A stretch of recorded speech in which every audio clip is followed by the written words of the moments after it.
Voces del Periodista. El Club de Periodistas de México, con su brazo asistencial, la Fundación Antonio Sáenz de Miera y Feital, presenta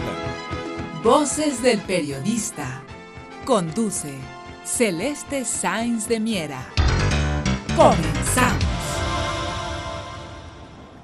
Buenos días, empezamos un nuevo programa de Voces del Periodista que conduce Celeste Sáenz de Miera en el portal Anunciación, que conduce nuestra amiga Tere García, y con el de la voz Rodolfo Sánchez Mena. Hoy tendremos un programa con un clima un poco menos frío que la semana pasada, y con un saludo para el nuevo director del canal de televisión cultural de TV UNAM, que es una persona formada en la televisión pública de México y que tendrá un excelente desempeño en esta misión que hoy inicia, y con este clima más despejado. Los precios del petróleo pues no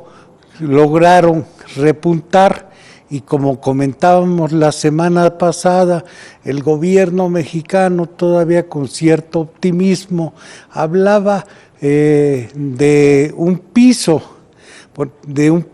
de $20, pero ya el día de ayer ya el precio cayó de la mezcla mexicana a los $20, y pues no es un buen anuncio, a la par que el precio del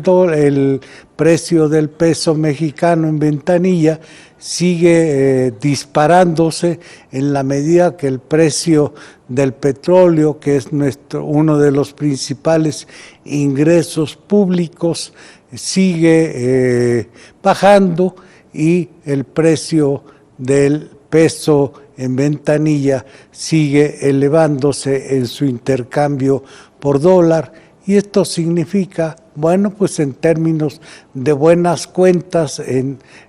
a pesar de que se dice que la situación de la deuda mexicana no es una situación que presione, de cualquier manera lo que debemos los mexicanos pues se sube en la medida que tenemos que pagar más en el corto y en el mediano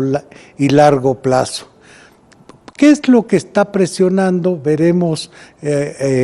no nada más aspectos de mercado, sino los aspectos de orden geopolítico, de orden geoestratégico. ¿Qué es lo que está apuntalando esta circunstancia? Y veremos también cómo el proceso de golpe blando que se sigue dando en México ha tomado un nuevo vigor,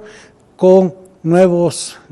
acontecimientos, como son este fenómeno que se vio la semana pasada con el reparto internacional de actores y de nacionales e internacionales. Me refiero a la participación del actor Sean Penn y la actriz México-norteamericana Kate del Castillo, con el patrocinio de el Tequila Honor, que es una marca registrada por la señora del Castillo, Kate del Castillo, en los Estados Unidos, y por la que se le está investigando, se le está convocando a presentar ella y sus empresas en los Estados Unidos algunas declaraciones en torno a esta empresa, y la entrevista que tuvo con el señor Guzmán en la Sierra de Sinaloa, acompañada de Sean Penn, y que dio lugar a una entrevista que publicó la famosa revista Rolling Stones, y que al día de su publicación coincidió con la captura del famoso jefe del cártel de Sinaloa, ubicado en el 5º lugar de los carteles del mundo, pero que también está considerado como una empresa multinacional, como una empresa capitalista de vanguardia por su calidad en cuanto el papel que tiene en el mercado, no solo de las drogas, sino también de otros componentes por los recursos que mueve y por las inversiones que realiza en diferentes mercados globales. Esto ha hecho que por el momento y desde las diferentes capturas que ha tenido el señor Guzmán, nunca se le haya incautado en México más allá de un cargador, un reloj y unos cuantos pesos que no van más allá de la fortuna que se le calcula en miles de millones de dólares y que nadie sabe dónde se encuentra esta gigantesca fortuna. Pero también en México no se le ha condenado por narcotráfico porque no se le ha podido comprobar. Todo esto lo veremos en el programa, sumado a otros elementos que vienen a configurar con la forma en que se ha presentado esta información, que forman en su contexto un mecanismo de política del espectáculo, no porque se dé en términos de la pantalla, de los diferentes formatos, sino porque se trata de una metodología que tiene una serie de implicaciones hoy en la estrategia de comunicación del siglo XXI. Esta política del espectáculo se suma a la estrategia de golpe blando contra el presidente Peña Nieto, sumado a otros dos aspectos como son términos de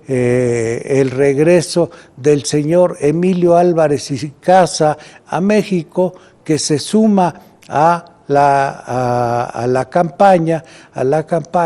que se realiza, que se dice que hay una crisis de derechos humanos en México, y se suma a todo este movimiento de desestabilización y de crisis política en México. Es decir, al regreso del señor Emilio Álvarez y Casa de su comisión en la OEA al frente de la Secretaría Técnica de Derechos Humanos, también el señor Edgardo Buscaglia, un experto que llegó de Naciones Unidas, de una anterior comisión desempeñada en Afganistán, la zona que produce una gran cantidad de drogas del mundo, principalmente heroína, se trasladó a nuestro país y ahora se ha convertido en un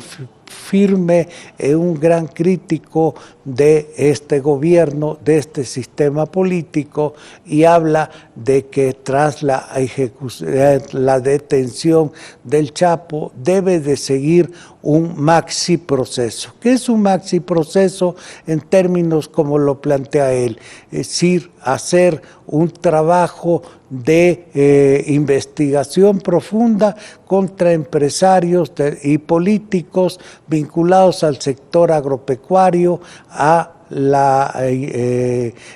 industria de la construcción, a la industria farmacéutica. Como veremos más adelante y en un futuro programa, si este maxi proceso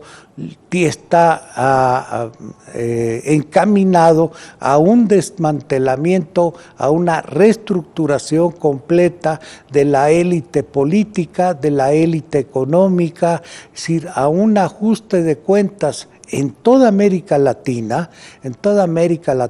un maxi proceso como el que se está llevando en Argentina, como el que se está llevando en Brasil, por el método del golpe blando para reestructurar, crear una nueva élite. Aquí en México, este mecanismo de cambio de la élite económica, de la élite política, se ha dado en diferentes etapas del país. Por ejemplo, en la época de Miguel Alemán, en la época del presidente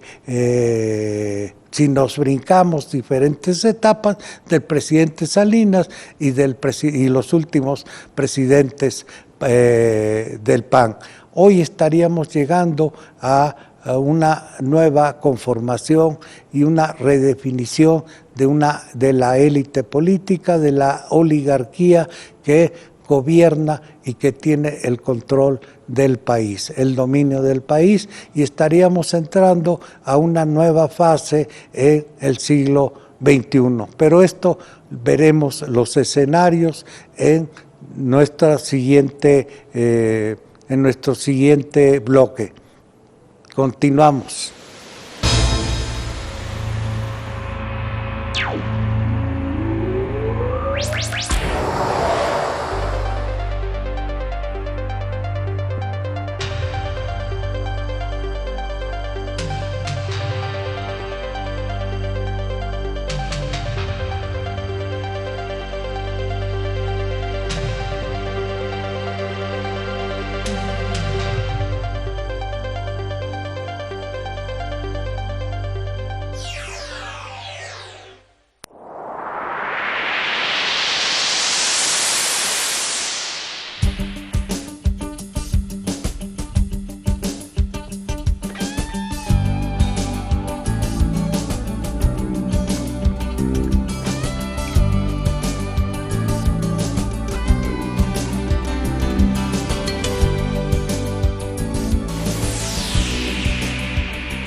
Continuamos con nuestro programa después de haber felicitado a Nicolás Alvarado por su nombramiento en TV UNAM como director de este canal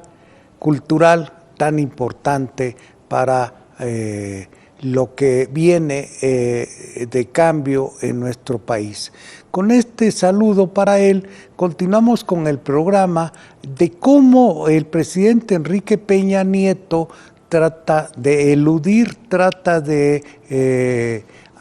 quitarse el golpe de este golpe blando y las implicaciones que tiene. Una de las explicaciones de cómo está tratando de enfrentarlo es su último viaje, este reciente viaje a Arabia Saudita, que no está siendo bien visto por analistas en México, sobre todo por la condecoración que le dio del águila azteca a los gobernantes de la península arábiga, pues tras de ellos, tras de estos emiratos, tras de estos gobernantes, hay una serie de ejecuciones, de violaciones, allá sí, de derechos humanos, ejecuciones que fueron anunciadas con la contratación de ejecutores, con la que cortarían la cabeza, como lo hicieron, de opositores al régimen de Arabia Saudita y principalmente de un clérigo de origen chiita que fue acusado de ser opositor al régimen de Arabia Saudita. Esto causó la muerte de este imán, de este líder chiita, la molestia, el enojo por parte de los aliados de Irán y provocó un conflicto de orden político que viene a agravar la situación en todo el Medio Oriente, con la ruptura de relaciones entre ellos, Irán, Arabia Saudita, todos los aliados, y alejando las posibilidades de encontrar una paz negociada rápidamente en Siria. Es decir, en este contexto llega el presidente Enrique Peña Nieto a los Emiratos Árabes y busca, tras un acuerdo de estabilización de precios del petróleo, tras una estabilización de precios del petróleo, en vista de la situación que impera en el mercado petrolero, pero como insisto, no se trata únicamente de una cuestión de una sobreoferta en el mercado petrolero, toda vez que si bien es cierto que Estados Unidos está produciendo alrededor de todo lo que requiere su demanda a base de gas shale y de petróleo, también ha logrado cubrir sus reservas estratégicas, y en buquetanques están flotando ya también reservas de los Estados Unidos, y en los mares del mundo también existe una cantidad de petróleo que está en espera de mejores precios. A la par que China también ha logrado, gracias a los bajos precios del petróleo, hacer una reserva muy importante de petróleo. Así que y está también generando energía eléctrica con combustibles no convencionales, y se estima que en poco tiempo el 42% de la energía que consume, después de comprar más de 7 millones de barriles diarios, esté reduciendo sus márgenes de dependencia del mercado internacional de petróleo. Estamos entrando de lleno a una nueva era del fin del petróleo, y esto pues tendrá otro tipo de consecuencias. Pero por el momento nos detenemos en esta circunstancia política del momento en que llega el presidente Peña Nieto a visitar a los países árabes y que están confrontados con Siria por el apoyo que brindan a ISIS, o sea, el grupo islámico que tiene ISIS, que está combatiendo en Irak, que está combatiendo en Siria, por establecer un califato de carácter fundamentalista y financiado básicamente por los países de corte sunita, y también con el apoyo de las potencias occidentales hasta el ingreso de Rusia como aliado sirio. No nos compliquemos mucho en esta perspectiva que ya hemos abundado, pero tomemos hoy otra que es muy importante con la presencia de México. México no es el único país que participa con Arabia Saudita en esta circunstancia.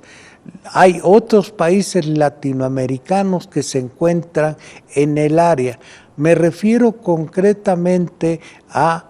Chile, me refiero concretamente a Colombia, me refiero a Panamá, países que son aliados de los Estados Unidos y que ahora manifiestan su alianza de una manera propia de la circunstancia de guerra, de la primera guerra global que estamos viviendo, y que se manifiesta y que se expresa en términos de esta guerra híbrida en la que ya hemos comentado, que ya hemos ampliado, que hemos analizado los escenarios, los diferentes escenarios del mundo en donde se está desarrollando. Pues bien, uno de ellos en particular es el caso de Yemen. Yemen se encuentra, es un vecino de Arabia Saudita. Allí hay una guerra en donde los ejércitos de los países de Arabia Saudita y sus aliados están interviniendo al margen de las Naciones Unidas, apoyados de una manera singular con un ejército propio de esta época en donde los ejércitos son ahora de carácter multinacional, son ejércitos fundamentalmente de carácter outsourcing, son ejércitos establecidos a partir de un modelo de corporación como lo es el ejército de ISIS. ISIS está sustentado, es un ejército de carácter multinacional y de carácter outsourcing. ¿Qué quiero decir con esto? Pues bien, que se encuentra establecido, que se encuentra formado, que no es un ejército como los ejércitos tradicionales, es un ejército formado por mercenarios que se alistan, que participan, que son contratados por empresas como Blackwater, que es la que contrató a los colombianos, a los chilenos, a los panameños, y que están interviniendo en la guerra de Yemen. Esta participación es una participación muy interesante.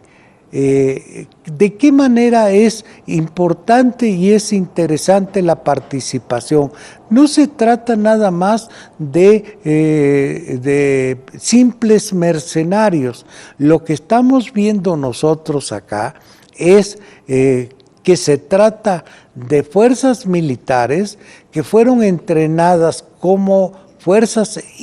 contrainsurgentes para la lucha contra la insurgencia en América Latina por los ejércitos, por el ejército norteamericano, y que preparados para combatir en la selva, han sido llevados ahora a Yemen para combatir en las zonas urbanas y apoyar el avance contra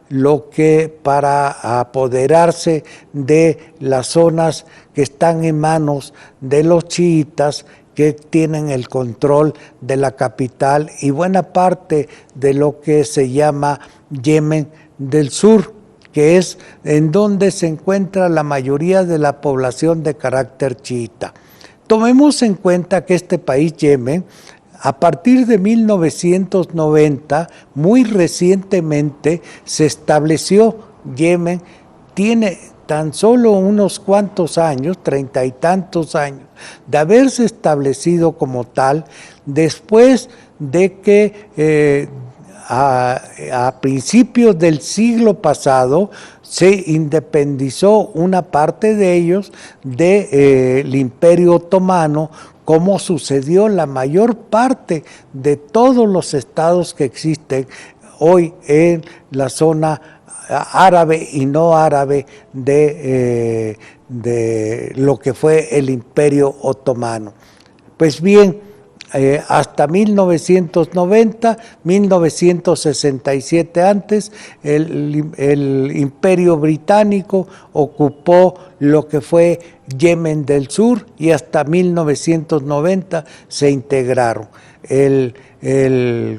país estaba dividido, pues, y gobernado por una facción, una chiita y a veces otra de carácter sunita. A quienes están apoyando los países que siguen a la coalición árabe, desde luego, pues que a los sunitas. Este es el conflicto en donde están participando los países latinoamericanos de manera a través de grupos militares que han sido contratados por la empresa transnacional, por la corporación militar norteamericana Blackwater, y están combatiendo en Yemen. Continuamos en el siguiente bloque para profundizar en el significado que tiene esto.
Continuamos con el programa Voces del Periodista que conduce Celeste Sáenz de Miera, y estábamos hablando, Rodolfo Sánchez Mena, el de La Voz, estaba platicando, comentando con ustedes el tema de cómo está hoy actuando, cómo está desarrollándose una guerra experimental de carácter híbrida en Yemen y que tiene un componente especial, la presencia de soldados de América Latina, particularmente de Chile, de Panamá y mayormente colombianos. ¿Cómo los llevaron allá y con qué objeto? Bueno, pues son soldados entrenados en guerra contrainsurgente por los Estados Unidos y que están sirviendo de apoyo al combate en zonas urbanas. Hoy la guerra moderna se desarrolla en zonas urbanas. ¿Por qué en zonas urbanas? Porque las zonas urbanas tienen un equivalente de carácter cibernético. La guerra moderna es guerra cibernética, que es un componente esencial de la guerra híbrida, y porque la guerra híbrida se desarrolla en el ciberespacio. Ustedes verán cómo la mayor parte de los países que están ajustando sus programas de modernización de sus ejércitos, en la parte de inteligencia tiene que ver con la guerra cibernética, con la guerra en el espacio. Pues bien, allí en el terreno, en la guerra en Yemen, estos combatientes que fueron sacados de la selva y que están combatiendo en apoyo al ejército saudí, al ejército de estas multinacional de estos países del Golfo Pérsico y de las monarquías. ¿Qué es lo que están haciendo? Están haciendo la contraparte de lo que hacen las milicias de Hezbollah en Siria. ¿Qué son las milicias de Hezbollah? Las milicias de Hezbollah fueron aquellas que dieron pauta al inicio de la guerra híbrida, al derrotar a Israel en la guerra del Líbano. Pues bien, las milicias de Hezbollah se trasladaron en apoyo de Siria y allí están combatiendo en zonas urbanas en apoyo de quienes, de Rusia, guiando los ataques de los bombardeos rusos y destruyendo la avanzada, toda la infraestructura de inteligencia de ISIS y ubicando los blancos estratégicos. Este es el papel que ha venido desarrollando Hezbollah y que con ello pues están formando un ejército sumamente avanzado de carácter moderno y muy experimentado para el tipo de guerra que se está desarrollando y que va a ser para el futuro de la región, para futuros conflictos en la región. Bueno, pues en Yemen, en contrapartida, lo que estamos viendo con este pequeño grupo, no de más 800 o más militares latinoamericanos, pero que ya tienen alrededor de 5 años, de estarse entrenando y participando en combates en la región, están llevando a cabo esta misma tarea. ¿Y qué es lo que están haciendo? Bueno, pues siendo la contrapartida de este escenario de guerra global. ¿Por qué? Porque en Yemen pues hay una confrontación entre las aspiraciones de orden geopolítico de los árabes e Irán, porque pues ahí se está debatiendo el nuevo mapa, la nueva geopolítica del Medio Oriente. Y eso es lo que está haciendo los aliados de los Estados Unidos en esta parte del conflicto, y es a donde fue el presidente Enrique Peña Nieto, y donde pues estamos viendo qué repercusiones tiene eso en nuestra economía a la hora de qué beneficios vamos a tener si es que tiene alguna repercusión las negociaciones a la hora que se firmen los convenios y los acuerdos de inversión con estos países. Entonces, lo que se está perfilando acá, pues son nuevos escenarios muy importantes de carácter complejo, como los que hemos visto a lo largo de diferentes charlas y que no dejan de ser de gran atractivo para el nuevo análisis que hay que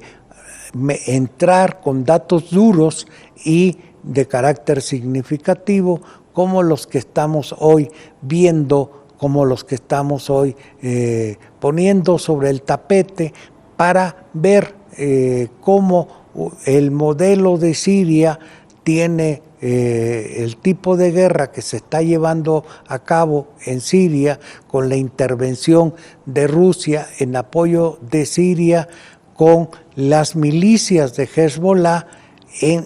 Yemen, tiene un modelo contrapuesto y que vamos a ver cuáles son los resultados de todo ello. Y por lo tanto, cuando en nuestro país se aborda el problema de cuáles son las consecuencias que está reflejándose en nuestro peso, en el futuro de la economía y en el precio del petróleo y de otras materias primas y de la inversión y de los países que están invirtiendo, pues no podemos dejar de omitir el impacto que tiene esta inclusión de México en las nuevas áreas de negociación política, como fue el viaje del presidente Peña Nieto, que tendremos que ver más allá de las primeras impresiones, de los primeros efectos que tiene, independientemente de las opiniones, tenemos que ubicarlo con datos más amplios, con el análisis más de conjunto y en el contexto de toda la circunstancia que está viviendo América Latina y hacia dónde se encamina la región y de qué manera va a seguir cambiando el mundo. Por lo pronto, no podemos dejar de hacer ver que en el caso del señor Guzmán, él plantea por su parte que de no haber condiciones en nuestro país, él está negociando su propia extradición hacia los Estados Unidos con su propio abogado. Tienen un abogado trabajando en los Estados Unidos para ello. Está pidiendo condiciones para acuerdos de negociación. Allá en los Estados Unidos les conceden acuerdos de negociación. Recordemos que el empresario Yegón, que pidió ser extraditado, que lo pidieron en los Estados Unidos para ser juzgado, hoy se encuentra en plena libertad, goza de libertad en los Estados Unidos, ha sido exonerado de los cargos que tenía y pues transita libremente, se mueve a su placer y con toda libertad por los Estados Unidos, y otros miembros del crimen organizado, bueno, pues están en un proceso también de negociación para ver, como la Barbie, para ver cuáles los acuerdos a los que llegan con el gobierno norteamericano, por dos cuestiones muy importantes y que no podemos olvidar. Una, el papel geoestratégico que juegan las drogas, el papel que juegan los recursos provenientes del narcotráfico y la capacidad que ellos tienen para haber armado junto con otros elementos de negociación, con los mismos intereses norteamericanos, haber armado estos grandes complejos del capitalismo moderno y que se operan a nivel global, no es un simple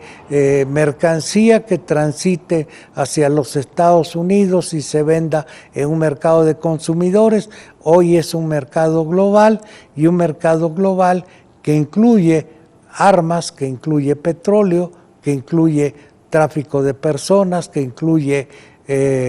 como lo hemos visto aquí en este programa, pues el saqueo de recursos estratégicos como es el oro, como es el uranio, como es materias primas significativas. En eso estamos y